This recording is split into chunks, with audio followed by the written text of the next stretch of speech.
Hey guys, welcome to another Tuesday edition of the Vinyl Den, your channel for record collecting by record collectors. My name is Nick. Well, today's Tuesday, so it's time to talk some new releases. So I'm going to talk about, looks like there's a little over 300 albums that are coming out this Friday, April 22nd.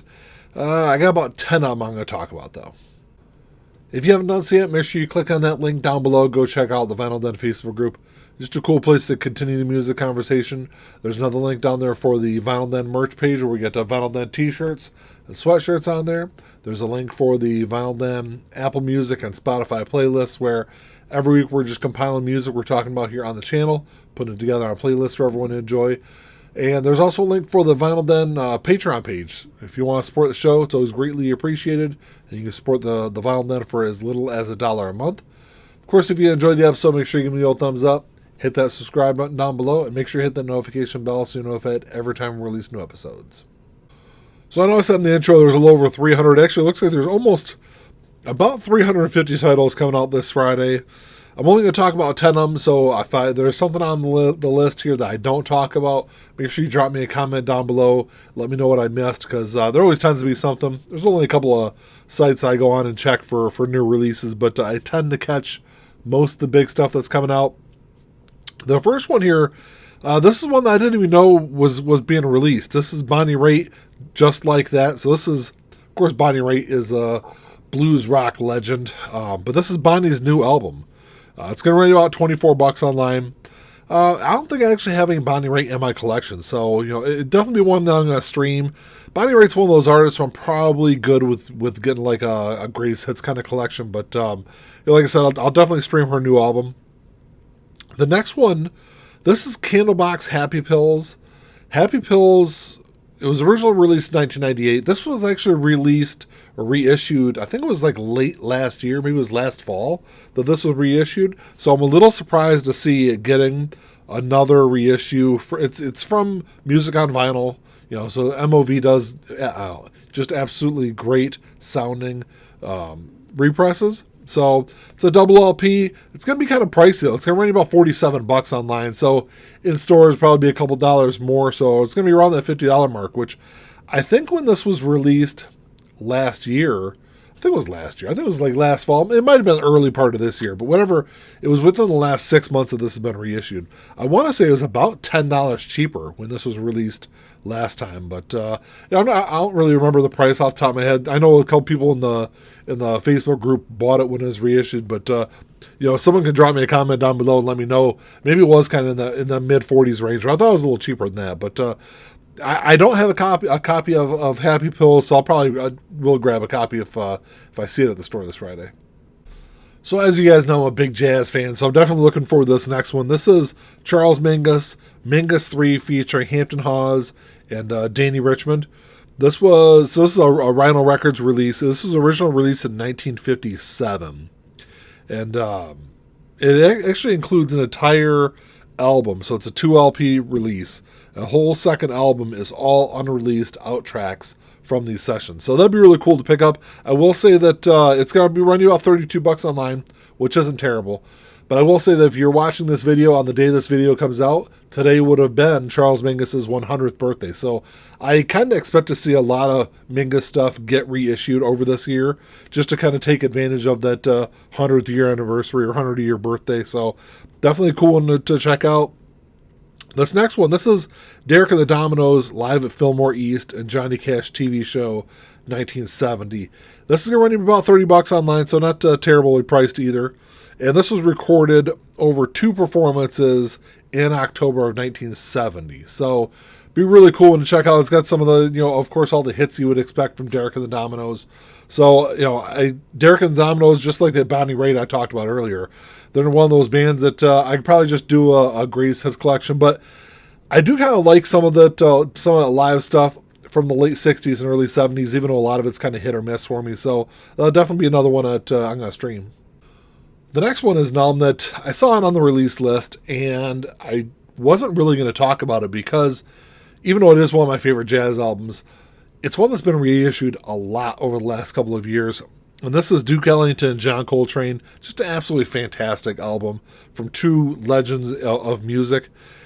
And the reason I was going to talk about this one, first off, it's a 2 LP set opposed to a 1 LP set of what has been reissued lately.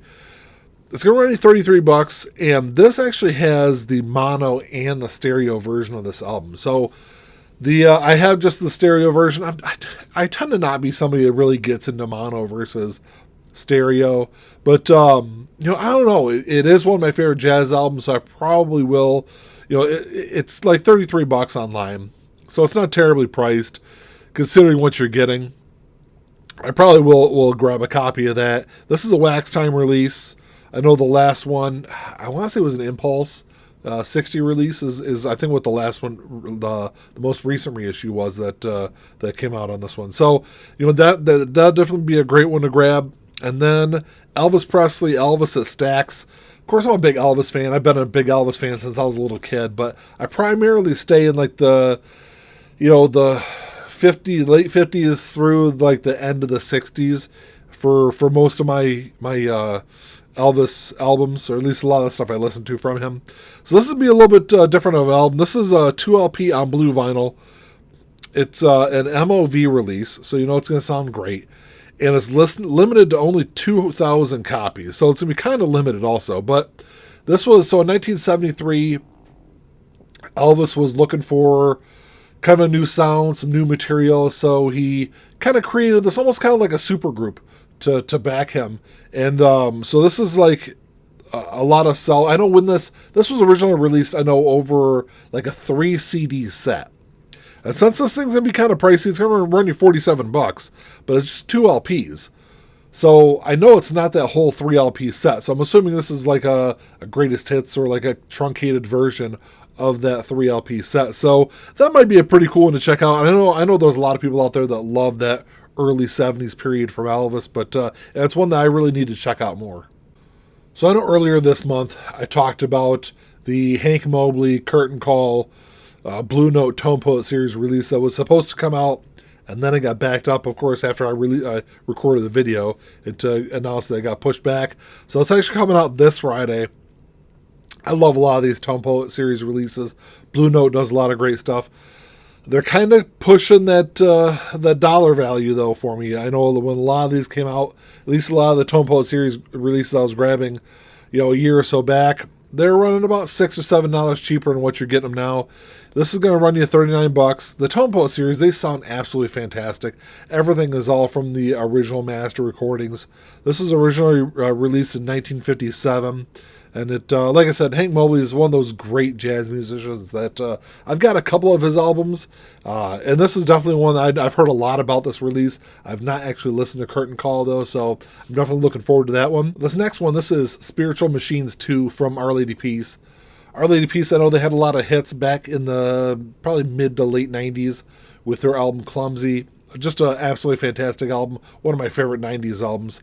But I've only listened to a couple of tracks off of Spiritual Machines 2. This was originally released in January of this year, and this is the first time it's available on vinyl. So it's going to run you $24 online. It's not too bad.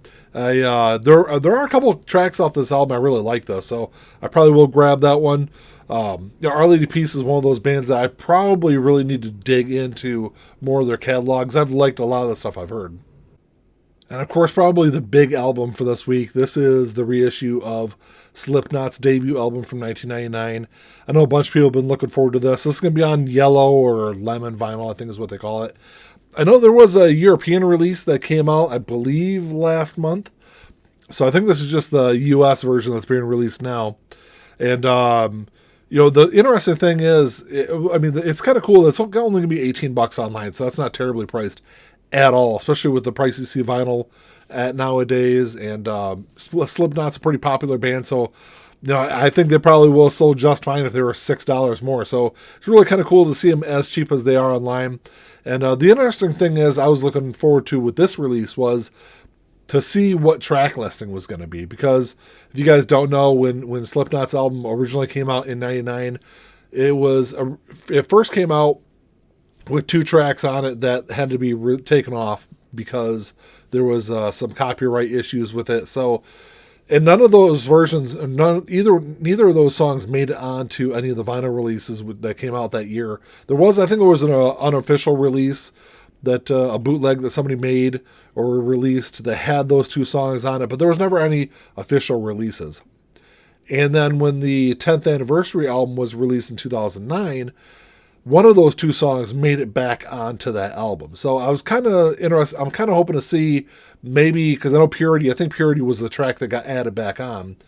And then the second track has never been officially released on vinyl since the album came out. So it'd be kind of cool to see if Purity was added back on for this release, which I don't think it was for the UK release or the European release. So I kind of doubt it's going to be on this one, but it'd be nice to see it added back in there. And then the last one I'm going to talk about, this is the Hellacopters, Eyes of Oblivion. This is a band I'm not really all that familiar with, but I've seen a lot of people posting this album on social media, on Instagram, over the course of the last couple of weeks, because I know there's been several versions, several different variants of this that have already come out. But anyway, Hellacopters are a Swedish hard rock band formed in 1994. This is their new album. This just came out. This April 1st was when the release date was for this album, and like I said, there's several variants that are available on this. But this is it's half silver, half gold. So it's got kind of a cool look to it. It's running $24 online, so it's not terribly priced. It is a band that, like I said, I've seen a lot of people post, so it's one I definitely have to check out. Well, that's all I got for you today, guys. Thanks for checking the show out. Make sure you drop me a comment down below. Let me know what albums you guys are looking forward to, and also let me know what albums I missed, because, like I said, there always tends to be something out there that I kind of miss out on. But so let me know all that. If you enjoyed the episode, make sure you give me a thumbs up. Hit that subscribe button down below. That's all I got. Until next time, keep on spinning. Peace.